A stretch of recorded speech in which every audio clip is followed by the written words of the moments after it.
जय श्री राधे राधे, कृष्णा कृष्णा। मेरे प्यारे भक्तों, आप सब कैसे हो? मैं लता दीदी आपके समक्ष आई हूँ। मैं तो अच्छी हूँ और आपके लिए मंगल कामना करती हूँ कि आप स्वस्थ रहे, मस्त रहे, आपके घर में मांगलिक कार्य होता रहे। इसी के साथ आज एक नए चर्चा पे चलती हूँ। आओ कुंभ चलें, क्योंकि ये कुंभ कोई साधारण नहीं है मेरे प्यारे। ये कुंभ महाकुंभ है। 144 वर्षों के बाद ये संपूर्ण कुंभ लगा है। बहुत ही सौभाग्यशाली है जो इस कुंभ में स्नान करने का मौका मिलेगा। इस पर कुछ चर्चा करेंगे। कुंभ क्या है, कुंभ में जाने से क्या होगा। लेकिन इसके पहले मैं आप सबसे ये चाहती हूँ कि आप जो हमसे जुड़े हैं उनको तो बहुत बहुत आशीर्वाद। जो नहीं जुड़े हैं वो हमारा बेल आइकन में जाके हमसे जुड़ जाएं, ताकि हमारा नोटिफिकेशन आपको पहले मिल जाए और आप वीडियो को देख सकें। मेरे प्यारे, कुंभ के बारे में बहुत सुने होंगे आप, लेकिन सबसे पहली बात कि कुंभ जो प्रयाग में लगा है, जहाँ जहाँ अमृत कलश, समुद्र मंथन के समय जो अमृत निकला उसकी बूंद जहाँ जहाँ गिरी वहीं कुंभ लगता है।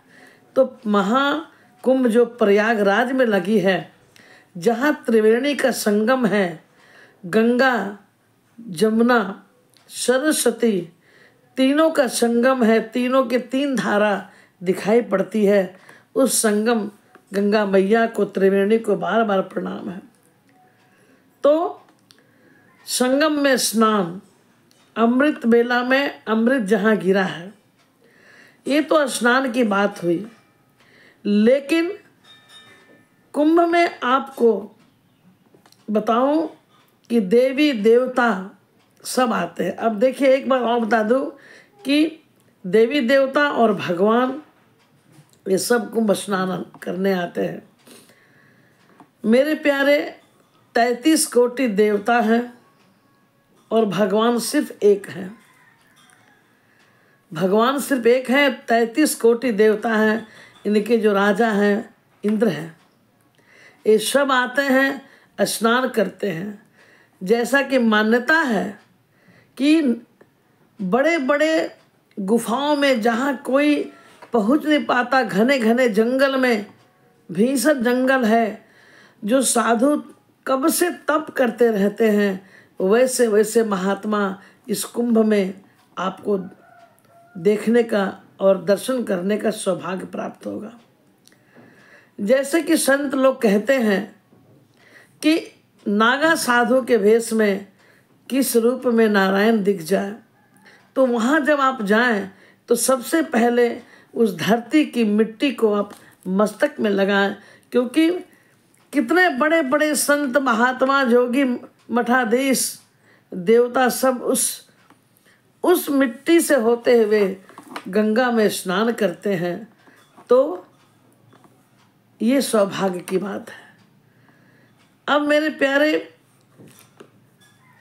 बड़े बड़े गुफाओं में रहने वाले मठ महंत और ऐसे भी साधु महात्मा जो नए नए तब तो बहुत कर रहे थे, लेकिन उनको किसी अखाड़े से जुड़ना है, साधु बनना है या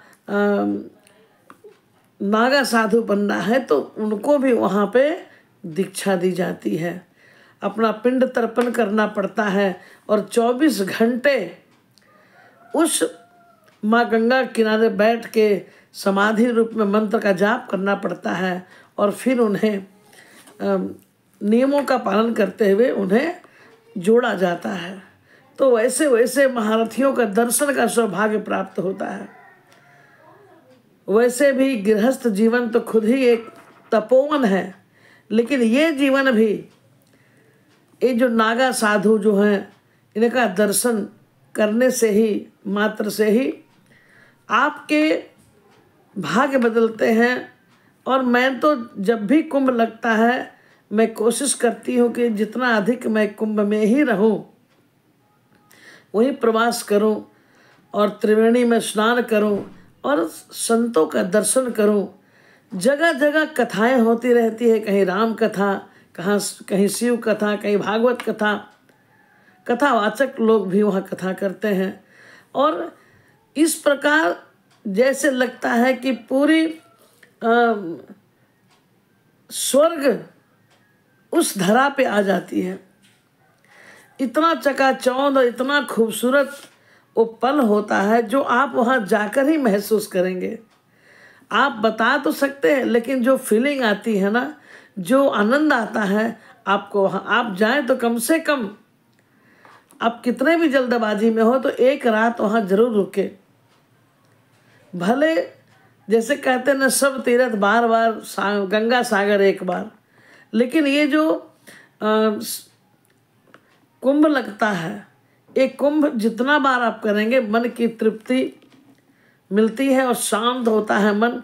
और जहाँ भी कुंभ लगे, जिस जगह पे लगता है कुंभ, वहाँ जाकर आप अमृत बेला में जाकर स्नान करें, क्योंकि ये सब जो है बड़ी सौभाग्य से प्राप्त होता है।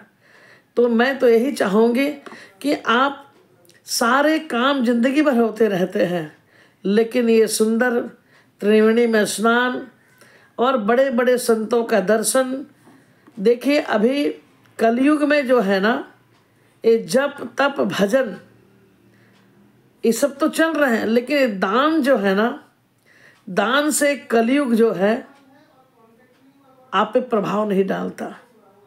ये दान से ही कलयुग चल रहा है। और आप जब जाएं तो दान जरूर करें, क्योंकि आपके जो किसी तरह के कमाए हुए जो पैसे हैं, उसको वैसे तो मेहनत की कमाई ही दान करना चाहिए। गलत ढंग से कमाई किए हुए पैसे कभी दान नहीं करना चाहिए।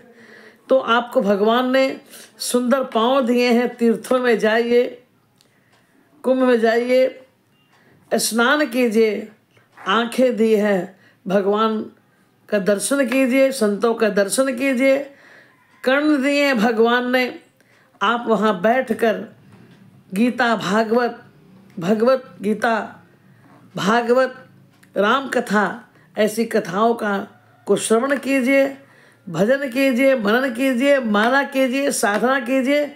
इसके लिए ही आप सब कुछ काम करते रहिए, लेकिन इसके लिए वक्त जरूर निकालिए।